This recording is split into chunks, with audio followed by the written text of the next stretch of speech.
Well, right now, just south of the Arizona border, police in Mexico are investigating a cult suspected in 3 cases of ritual human sacrifice.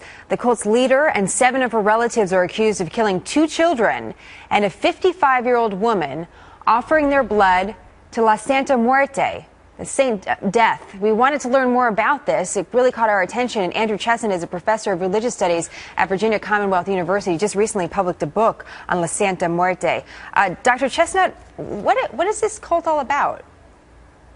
This cult basically is about the worship of Santa Muerte, Saint Death, who is a Mexican folk saint and basically personifies death. If you look at her, in fact, I have a votive candle of her. You see that she is the female image of the Grim Reaper. In fact, in my book, I call her the Grim Reaperess. In the last 10 years, her cult has mushroomed. We're probably looking at 10 million devotees now on both sides of the border. So how often are these ritual sacrifices happening? And I mean, is that part of the cult? No.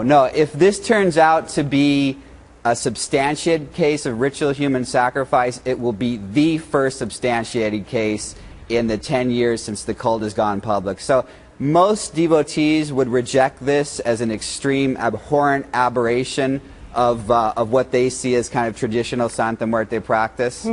Interesting. You know, what about, you said in the last 10 years it's really mushroomed, and obviously the violence at the border has certainly gotten a lot more attention with the power of the drug cartels. Is there a connection between the rise of power of some of these drug cartels and the drug violence and the rise of well, I don't want to say followers, I don't know really what to call them, devotees of this cult?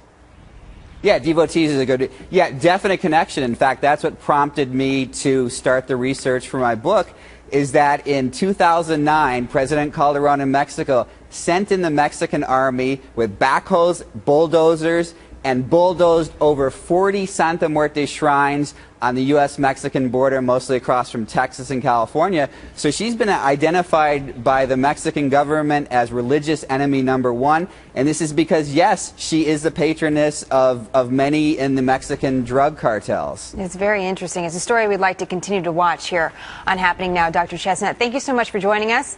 We look forward to having you back. My pleasure, Jenna. Thank you. My pleasure. Wow, Thank you. Quite a story. We'll have